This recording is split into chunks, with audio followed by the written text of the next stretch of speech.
mais um Conexão Saúde. Nosso tema de hoje é a anemia ferropriva. Segundo a Organização Mundial da Saúde, a anemia ela é o estado em que a concentração de hemoglobina do sangue está anormalmente baixa, em consequência da carência de um ou mais nutrientes essenciais, qualquer que seja a origem dessa carência. A anemia ferropriva, ela por sua vez, ela vai ser justamente a deficiência ou a falta de um mineral, o ferro. E segundo estimativas da própria OMS, essa deficiência, essa anemia, ela afeta cerca de 30% da população mundial. É a mais comum das carências nutricionais, com alta prevalência em mulheres e crianças, principalmente nos países em desenvolvimento, que é o caso do nosso país, Luciano. Isso mesmo. Então, antes da gente chamar os nossos convidados de hoje, eu gostaria de salientar sobre a importância do ferro. Ele é um mineral que é fundamental para o funcionamento de todas as células.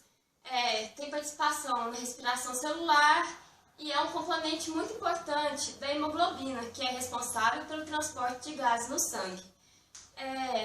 Como que a gente obtém o ferro? Ele é obtido através da alimentação e da degradação de células sanguíneas. E nosso corpo tem um mecanismo muito eficiente para manter em níveis adequados a taxa de ferro. Então, como o Michael disse, a anemia acontece em decorrência de um desbalanço crônico desses mecanismos. Vai chamar o nosso primeiro convidado, o Dr. Kleber Borges, clínico geral. Dr. Kleber? Bom dia, Luciana. Bom dia, doutor. Bom dia, Michael. Bom dia, Dr. Kleber. Tudo bom? Tudo jóia. Dr. Kleber, fala pra gente um pouquinho a respeito dos sinais e sintomas que apresentam uma pessoa com anemia ferropriva. Sim, Michael, o importante focar na anemia ferropriva é principalmente essa falta de ferro. O que acontece? Quando a pessoa tem essa falta de ferro, muitas enzimas que utilizam como cofator não funcionam. Então o corpo não gera o famoso ATP, que a gente chama, que é a energia do corpo. Sim. Então a principal queixa dessas pessoas vai ser geralmente a fraqueza, que a gente chama de fadiga, né? Além disso, ela tem várias outras manifestações. Bastante características são as manifestações que aparecem na boca da pessoa. Muitas pessoas apresentam o que a gente chama de estomatite angular. O que é isso? É uma feridinha simples que aparece sozinha no canto da boca. Além disso, a língua da pessoa ela pode se edemaciar, que é chamada glossite. Então, ela aumenta de tamanho. Algumas idosas também, elas apresentam a disfagia. O que seria isso? Quando elas vão se alimentar, elas não conseguem fazer de uma forma natural a ingestão do alimento. Elas têm dificuldade em deglutir, porque forma uma membrana no esôfago dessas pessoas. Interessante. Muitas delas também, Michael, vão queixar de dispepsia, que seria o quê? Uma dificuldade de estar digerindo o alimento, porque elas não produzem mais, ou produzem em pouca quantidade, o ácido clorídrico. Sim. Esse ácido é importante para ativar as enzimas do estômago que vão digerir o alimento. Elas podem, inclusive, dizer que no termo que eles utilizam, que é o empanzinamento do estômago. Sim, né? sim. E, além disso, o médico deve estar procurando algumas outras manifestações. Uma delas que aparece são nas unhas, né? Algumas delas que aparecem. As unhas dessas pessoas, elas podem ficar meio arredondadas, parecendo uma colher. É o que a gente chama de coiloníquia. E, além disso, a própria pessoa pode estar demonstrando ou falando que as unhas delas ficam fracas e quebradiças nos últimos tempos. As outras manifestações em si, que o médico vai estar percebendo na anemia ferropriva, elas vão estar voltadas agora para exames laboratoriais. Sim. Que é o famoso exame de sangue que a gente faz, foi chamado de hemograma. Onde vai se dosar a quantidade do mineral ferro, é isso? Não.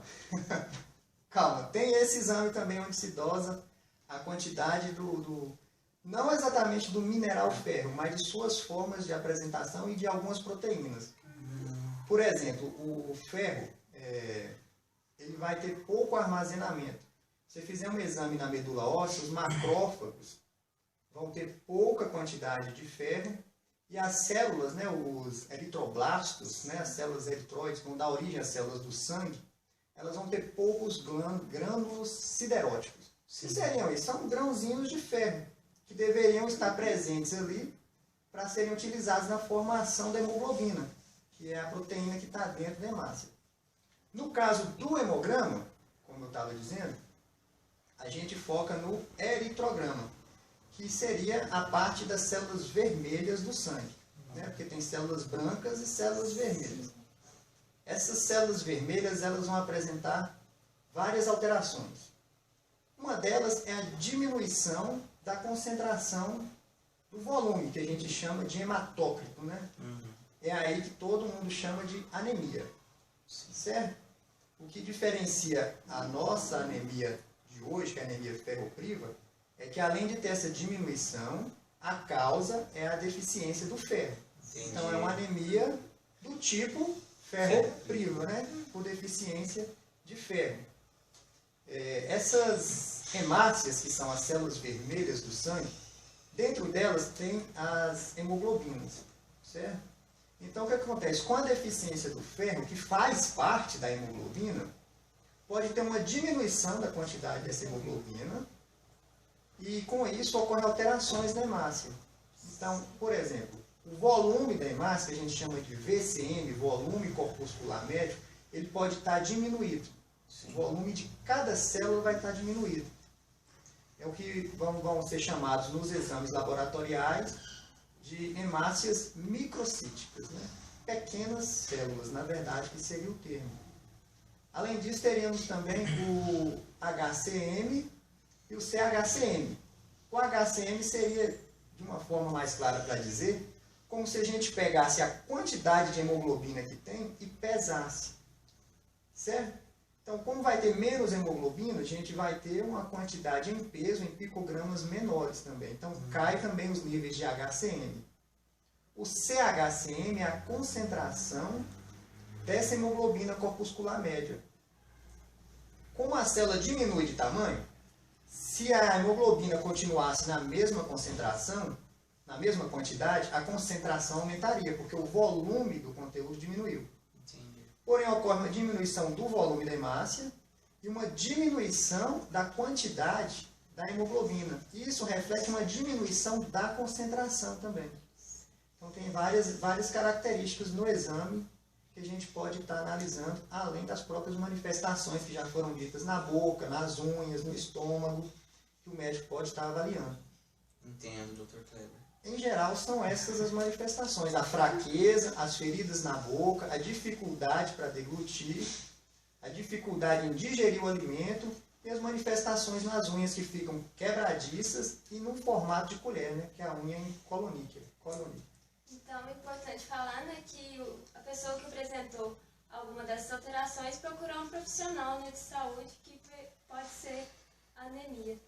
Com certeza, é importante estar procurando, porque existem várias formas de anemia e a deficiência do próprio ferro que gera a anemia ferropriva, existem várias causas, né?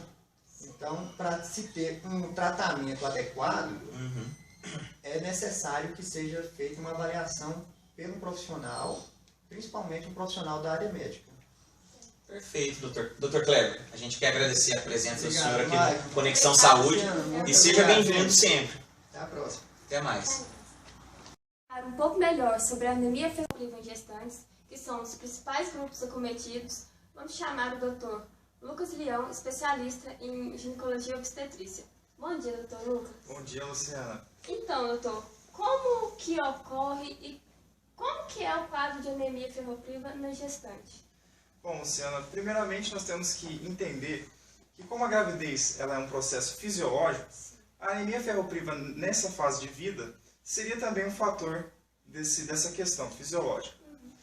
Vai haver, então, uma alteração hormonal da grávida, e essa alteração hormonal vai implicar em várias outras alterações no sistema, no corpo da mulher. Uma das alterações é exatamente essa, de ter que suprir a necessidade do feto, de ter esse suporte do ferro. Principalmente porque o ferro ele é substrato para fechamento de tubo neural durante o desenvolvimento da criança e várias outras situações, por exemplo, para suprir os nutrientes da placenta, que faz essa troca de nutrientes entre a mãe e a criança, o cordão umbilical, e para a própria mãe, porque a mãe também precisa de nutrir os seus tecidos. Como resultado desse processo, nós temos alterações a nível de volemia. O que seria isso? A mãe precisa aumentar o volume sanguíneo dela para dar conta de nutrir os próprios tecidos e o da criança. E para que isso aconteça, nós temos a ativação de alguns sistemas do corpo da mulher, que são o sistema renina, angiotensina e aldosterona, que é para ela reter mais líquido. E é uma das causas que a gente pode explicar, por exemplo, o edema da gravidez, que vai aumentar o líquido no interstício, né, entre os tecidos da mulher, da grávida. E outra questão seria, por exemplo, o estímulo da eritropoetina, que é um hormônio liberado, né, secretado pelos rins, nesse mesmo processo fisiológico, que vai estimular a medula óssea a produzir mais células sanguíneas do tipo vermelho, que a gente chama, a fazer essa nutrição, essa oxigenação dos tecidos e aumentar, consequentemente também, a concentração dessas células no sangue. Entretanto, às vezes, esse aumento ele não é suficiente para a criança. Às vezes, a mãe tem esse aumento, mas ela fica em estado anêmico, porque ela está tendo essa demanda metabólica muito alta, a criança está pedindo muito ferro, vamos dizer assim, está exigindo muito ferro durante esse período, e a mãe pode ser prejudicada. E todos aqueles sintomas que já foram mencionados anteriormente podem aparecer, que é letargia, né? Taquicardia, pode se sentir fraca e todos os outros sintomas. Os exames, na verdade, que nós, profissionais da área da saúde, fazemos, como já foi explicado, são exatamente os mesmos. Só que os parâmetros podem mudar um pouco exatamente por esse período.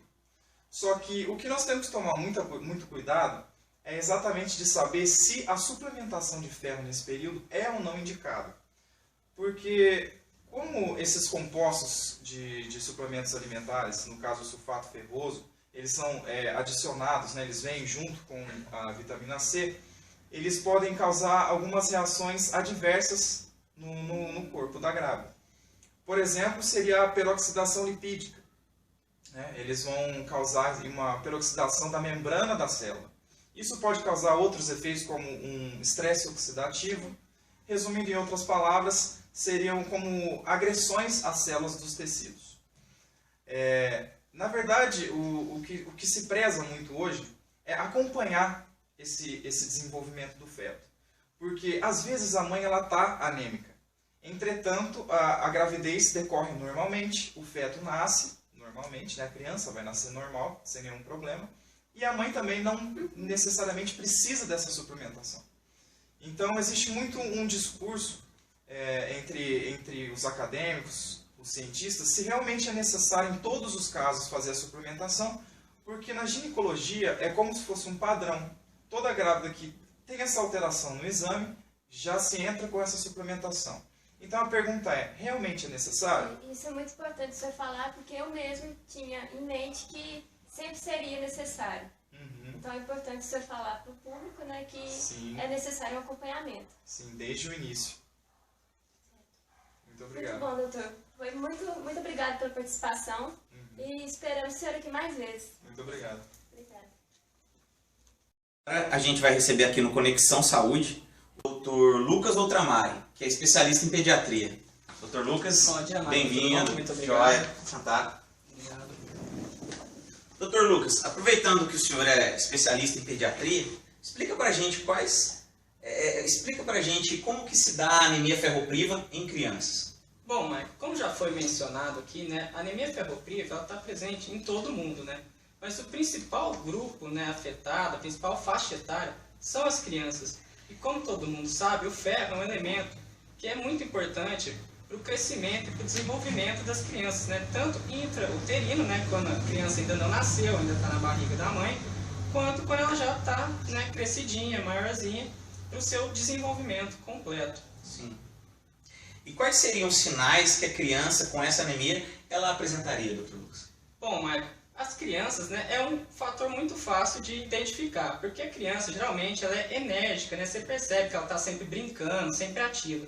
Com a anemia ferropriva, Michael, ela vai estar mais quietinha, ela vai ter falta de apetite, ela não vai ter a mesma disposição de sempre, né? Você vai notar ela desatenta. Então é sempre importante estar notando e observando a criança quanto a esses aspectos.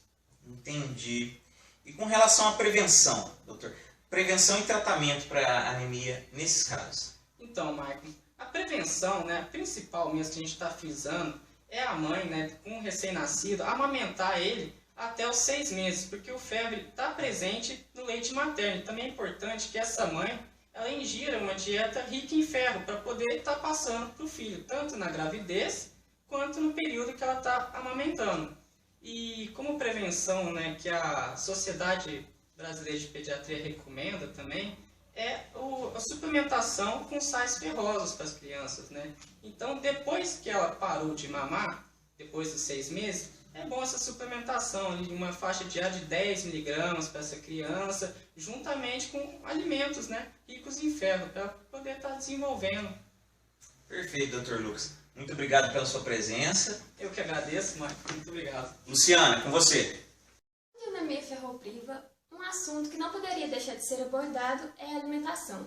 E para explicar um pouco melhor para a gente sobre o tema, temos aqui hoje a nutróloga Juliana Souza. Bom dia, doutora. Bom dia a todos. Então, gente, como já foi dito, a anemia ferropriva, ela decorre da deficiência do ferro no organismo. Então, a alimentação é uma importante aliada para que, ao ingerirmos alimentos que contenham ferro, a gente consiga combater e até mesmo prevenir essa doença.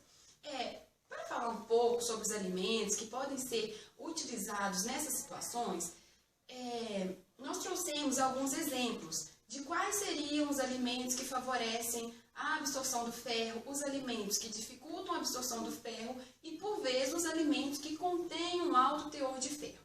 Existem os alimentos que são de origem animal. Esses alimentos nós poderíamos destacar principalmente a carne bovina, considerada a carne vermelha, além dos ovos. Dentro dos alimentos, a carne, o mais importante, que assim que vale ser lembrado, é o fígado de boi.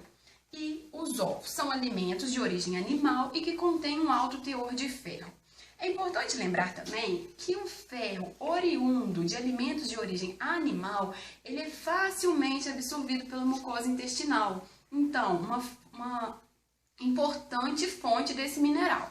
São alimentos comuns que devem fazer parte da nossa dieta no nosso dia a dia. Além dos alimentos de origem animal, nós também temos alimentos de origem vegetal, que por sua vez também são uma importante fonte de ferro.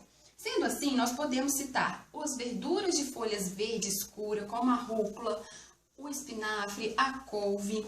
As leguminosas, nós temos aqui o feijão, a soja. E para esses alimentos de origem vegetal, vale lembrar que eles contêm o ferro, são importantes, porém a absorção do ferro oriunda de alimentos de origem vegetal, ela é um pouco mais dificultada. Então, o que nós recomendamos? Que juntamente com a ingestão desses alimentos de origem vegetal, seja adicionada à dieta alimentos ricos em vitamina C. Por que a vitamina C? A vitamina C, ela favorece a absorção do cálcio, do ferro, me desculpa. Sendo assim, nós temos como os principais exemplos as frutas cítricas, o limão, a laranja, o abacaxi. Então, alimentos que contêm um alto teor de vitamina C vão favorecer a absorção do ferro pela mucosa intestinal. Além dos alimentos que favorecem a absorção, temos aqueles que dificultam a absorção. Portanto, deve-se evitar a ingestão ao mesmo tempo, na mesma refeição, não deve conter os alimentos que são fonte de ferro com os alimentos ricos em cálcio. Quais são esses alimentos? O leite, os derivados do leite, além dos chás, os refrigerantes, que nós temos aqui como os exemplos, o leite e o chá.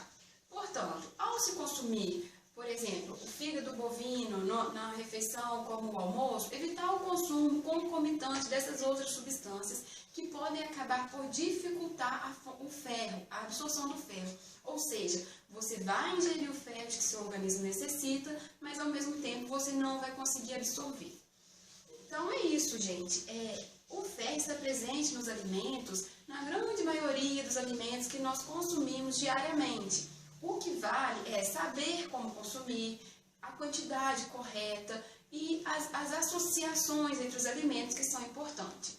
Não devemos nunca abrir mão de uma alimentação balanceada no combate da anemia ferropriva, na sua prevenção, e não só dela, mas de como outras várias doenças que podem nos acometer. A dieta balanceada é primordial para manter a saúde do organismo. Agora, no Conexão Saúde, a gente está recebendo o Dr. Luiz de Batiste. Ele é hematologista e ele vai nos falar um pouco do tratamento da anemia ferropriva. Bom dia, Dr. Luiz de Batiste. Bom dia, seja bem-vindo. Bom dia, Luciano. Bom dia a todos de casa. Dr. Luiz de Batiste, quais seriam os tipos de tratamento, então, para anemia ferropriva? Bom dia, Mike. Basicamente, o tratamento para anemia ferropriva, antes de começar, você tem que saber qual é a causa desse tratamento, dessa doença. Porque não adianta nada você tratar os sintomas sem saber o que está levando a essa doença, certo? Sim. Basicamente, o tratamento ocorre de 3 maneiras. Você pode fazer uma correção da alimentação dessa pessoa, como já foi falado aí no programa. Você pode fazer uma administração de ferro, tanto pela via oral, tanto pela via endovenosa. E também você pode fazer uma transfusão sanguínea, para tentar corrigir, né, os níveis de hemoglobina dessa pessoa. Nessa questão da administração de ferro endovenosa, qual que seria a dose recomendada, doutor? A administração do ferro seria entre 3 a 5 miligramas por quilo, né, da pessoa por dia. Sim. Obviamente isso vai variar, né, do tipo de anemia que essa pessoa está desenvolvendo. Entendo. Já a via oral tem 2 principais formas. Existe tanto sal ferroso, tanto ferro amiloquilato. O que são essas 2 formas? Bom, o sal ferroso a pessoa vai ingerir esse sal e basicamente ela vai ser absorvida no nosso organismo. Qual que é o cuidado que essa pessoa tem que ter? É de não tomar esse ferro junto com a alimentação. Ou seja, o nosso estômago tem que estar vazio porque isso facilita a absorção. E também, com o estômago cheio, esse ferro ele vai formar compostos insolúveis. E também isso, obviamente, vai prejudicar a absorção e não vai ter, o tratamento não vai funcionar, certo? Já no outro tratamento, que é através do ferro amiloquilato, esse ferro ele vai ser induzido, ele vai ser administrado, corrigindo, com um composto orgânico. Esse composto orgânico vai ajudar esse ferro meio para se proteger das enzimas que existem no nosso trato gastrointestinal e fazer com que ele chegue ali na região do duodeno sendo melhor absorvido. Entendo. E com relação a esses tratamentos que o senhor disse, Dr. Luiz, existem falhas? Existe. Pode ter... O paciente ele pode não seguir corretamente, né, a medicação. Pode ter algum tipo de reação com outro medicamento que a pessoa utiliza. Pode também gerar algum tipo de lesão no nosso trato gastrointestinal. Então, existem várias falhas nesse tratamento. Olha, Dr. Luiz Batiste, muito obrigado pela sua presença aqui no Conexão Saúde. Obrigado. Volte sempre, volte outras vezes. Isso aí. Até mais. Até mais, doutor. Bom, pessoal, a gente vai encerrando por aqui, então, o nosso programa de hoje, que foi sobre a anemia ferropriva. E a gente fica feliz em ter participado com vocês. Até a próxima, pessoal. Tchau, tchau. Bom dia, boa semana.